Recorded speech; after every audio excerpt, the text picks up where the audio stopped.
Voltamos nesse segundo bloco, lembrando que a gente está falando sobre o tema Agosto Lilás, a importância dessa conscientização contra a violência, da violência contra a mulher, seja ela física, emocional, psicológica, patrimonial, todos os tipos de violência. E a gente encerrou o primeiro bloco, doutora Quitéria, falando sobre a importância do escutar, sobre a importância de ter essa rede de apoio, né? E eu queria começar esse segundo bloco te perguntando justamente isso. Em primeiro lugar, como essa rede de apoio deve se comportar? O que a gente pode fazer quando a gente percebe que tem alguém próximo? Pode ser um parente, uma colega de trabalho, até mesmo uma vizinha, porque é muito comum escutar, né, alguma violência. Como deve ser o comportamento? O que a gente pode fazer? Ai, Nick, é tão importante falar sobre isso, porque isso pode fazer muita diferença na vida de tantas pessoas. E eu sei que a sociedade se sensibiliza muito com a questão da violência doméstica. Às vezes as pessoas deixam de ajudar porque não sabem como fazer e se sentem receosas. Então vamos falar sobre isso. Vamos imaginar que eu esteja passando por um momento como esse. Tudo que eu mais preciso quando eu estendo a mão é que eu alcance alguém.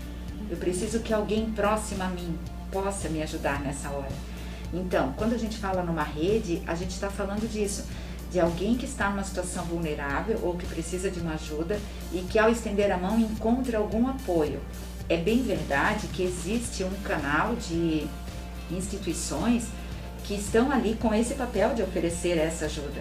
Só que às vezes entre eu e a instituição, vamos falar da DPCAM primeiro, que é a Delegacia de Proteção à Mulher, que é uma delegacia especializada nesse assunto.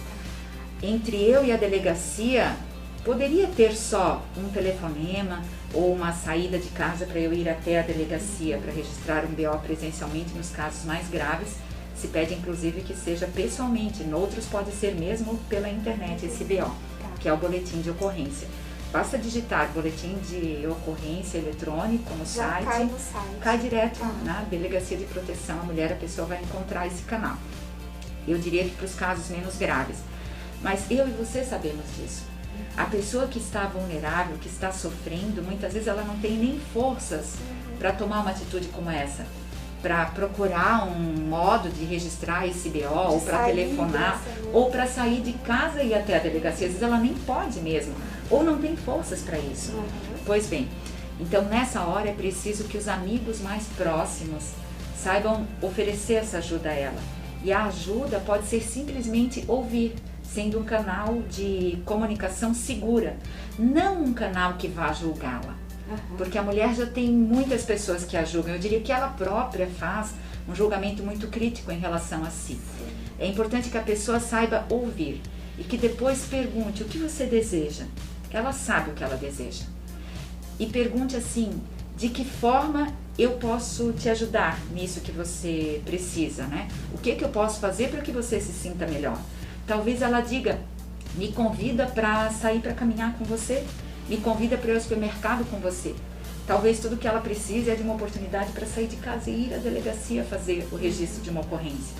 Mas o mais importante é estar disponível para ouvir e se colocar à disposição para ajudar. Os meios oficiais seriam ir à delegacia, fazer um boletim de ocorrência, como eu disse, ou fazê-lo online ou indo pessoalmente. Lembrando que a Delegacia de Proteção à Mulher mudou de endereço. Agora ela está na rua Dr. Sapel, aqui pertinho da rua Victor Konder. Instalações novas, muito melhores, inclusive mais humanizadas, para realmente atender da melhor forma possível a mulher. Toda cidade possui uma delegacia ou próxima? Toda cidade possui uma delegacia de polícia, mas não necessariamente uma especializada. Nós aqui em Blumenau temos. Então, mas toda delegacia vai dar à mulher o atendimento que ela precisa, ainda que não seja especializada. A mulher pode, como eu disse, procurar a delegacia ou registrar o BO assim. Numa situação de urgência, ela pode ligar para o 190, nas situações de flagrante, nas situações mais graves, que daí vai encaminhar diretamente para um atendimento policial, ou para o 180. 180 é o canal que tem sido divulgado, que ele se uniu ao canal Disque 100. O Disque 100 e o Disque 180 recebem denúncias via Brasília de ofensas aos direitos humanos em geral, inclusive de violência doméstica, e eles fazem o encaminhamento. Mas a delegada, a doutora Juliana, me explicou que quando eles fazem esse encaminhamento, como é por telefone, às vezes eles têm dificuldade em compreender o nome das nossas ruas, sabe? E a delegacia às vezes tem dificuldade de fazer esse contato. Então, conforme a circunstância, você escolhe se quer usar o 180, mas nos casos mais graves, o 190. Isso. E apenas a mulher pode fazer essa denúncia? Ou alguém que está visualizando uma violência física, ele nem pode ligar e fazer essa denúncia, doutora? Qualquer pessoa. Qualquer pessoa. Qualquer pessoa. Quando nós tomamos conta de uma violência, porque ela já é física. Sim. Vejam, a violência não começa sendo física, ela começa sendo psicológica. E ela vai acontecendo quase que silenciosamente, né? Exatamente, vai se agravando até que num determinado momento ultrapassa a violência psicológica e ela passa a ser física. Quando um vizinho escuta os gritos de uma mulher, é porque já é física. Aí é muito grave. Aí tem que pedir ajuda. Já é um caminho para o feminicídio, né? Já é um caminho para o feminicídio. Nós fizemos, Nick, numa ocasião lá no fórum, uma entrevista com vários juízes. E por coincidência, num lugar era uma bancada de juízes, né, respondendo perguntas da imprensa sobre esse assunto. Na ponta estava o juiz da primeira vara criminal, que atende júris, inclusive feminicídio. Depois nós tínhamos o juiz que atende varas criminais, nós tínhamos a juíza da infância, nós tínhamos a juíza das varas de família, e o Ministério Público e a advocacia. Pois bem, e o que o juiz da família, por exemplo, falou, é que quando um processo chega naquele juiz que trata do júri, é porque ele já passou pelo juiz da família com algum problema familiar que pode levar a um divórcio, uma separação, uma regulamentação de guarda. Às vezes se tornou um crime que passou pela vara da violência doméstica, né, um outro crime, e ele vai se potencializando. E aí o que os juízes diziam era assim, não deixa avançar tanto para não chegar lá. Né? Quando chega lá, é o ápice, é aquilo que ninguém deseja. Lembra a última mensagem escrita naquele caso de violência que nós tivemos aqui em Blumenau, de feminicídio, em que a vítima disse, eu não quero ser a próxima vítima de feminicídio. Então, realmente, as mulheres sentem quando a situação está se agravando e podem pedir ajuda, ou nós podemos oferecer. Doutora, após essa denúncia, que eu acho que é o caminho, né? Denunciar é o princípio da solução, né? Como é que fica essa mulher? Como é que ela é assistida? Porque muitas vezes a gente fala de mulheres com poucos recursos, né? Então ela já vem numa instabilidade financeira, né? Talvez até de uma dependência desse homem, né? Após essa denúncia, essa mulher é acolhida de que forma? Dentro da lei, o que acontece assim? Sim, essa rede de proteção, ela precisa, segundo a lei, dar todo o amparo que a mulher precisa, segundo as suas particularidades. Cada mulher tem necessidades próprias, tem um contexto de vida. Isso. Algumas mulheres já têm... E um grau de violência também. E um grau de violência. A gente fala particularmente da agressão física, sim, né? Sim. Que caminha para o feminicídio, sim, né? E a violência psicológica que caminha para a física. É um agravamento, uma escalada do conflito, né? Pois bem, como eu ia dizendo, cada mulher traz uma história, cada mulher é um sujeito com suas próprias características. Algumas têm independência financeira porque já trabalham, normalmente são pessoas que conseguem dar um grito e tomar uma decisão a partir disso. Quando a mulher não tem a independência financeira, ela acaba se sentindo ainda mais vulnerável e se submetendo ainda mais a isso, porque ela entende que ela não pode sair daquele relacionamento, porque tem filhos, porque precisa sustentá-los, porque, entre aspas, não teria como se manter. Bom, a partir do momento que ela pede ajuda na Delegacia de Proteção à Mulher ou diretamente nos CRAS, nos conselhos, né, de assistência social ou então no de especializada, que é o CREAS, conforme o caso, essa mulher pode pedir ajuda para quê? Para ela ter uma capacitação e para depois ser reinserida no mercado de trabalho. Nós temos até ONGs, nós temos todos um conjunto de órgãos que estão disponíveis a ajudar nesse sentido. Mas é importante a mulher saber que há algumas alternativas para acolhê-la nos momentos mais críticos, inclusive no momento em que, porventura, num caso mais grave de violência, violência inclusive física, ou ameaça, ela precisa sair de casa. Nós temos o abrigo, que é a Casa Elisa, que recebe mulheres com seus filhos em situações excepcionais, em que ela realmente precisa sair de casa para resguardar sua integridade, sua vida e a dos seus filhos.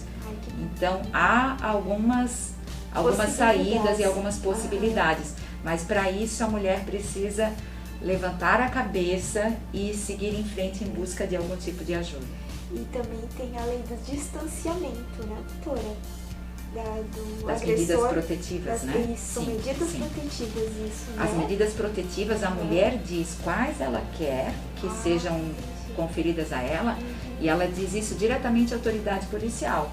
Algumas medidas a própria autoridade policial já pode determinar, outras ela pede para o juiz que imediatamente, em até 24 horas, a gente responde normalmente para deferir.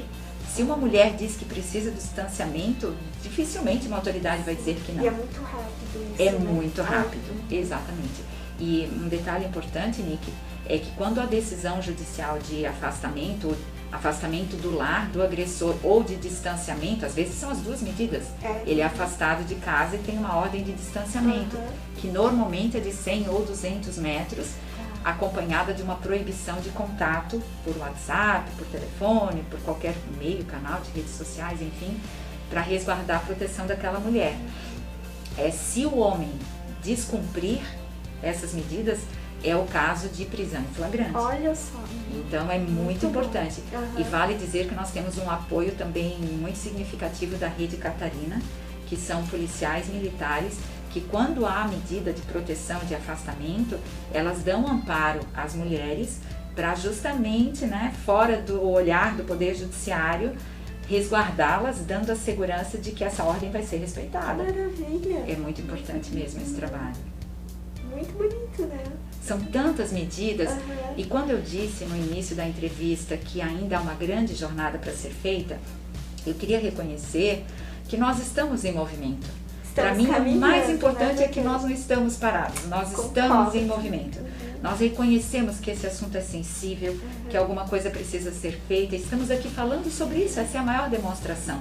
As pessoas que nos assistem, com certeza, estão sensibilizadas para a importância do assunto e da importância do agir coletivo, do agir da sociedade. E na minha opinião, para que todo esse projeto dê certo, o que mais falta é a sensibilização e a conscientização da grande teia social, que é a sociedade. Somos nós, as pessoas com quem eu moro na minha casa, quando fazem uma piadinha e todo mundo acha graça, eu procuro explicar. Culto ao machismo. Exatamente, eu costumo explicar que enquanto a gente continuar rindo de situações assim, a gente vai estar multiplicando essa ideia. Concordo. Então eu tenho filhos, né, adolescentes em casa, adultos, e eu procuro o tempo todo levantar essa reflexão sobre isso, para mostrar que não é normal rir de alguém.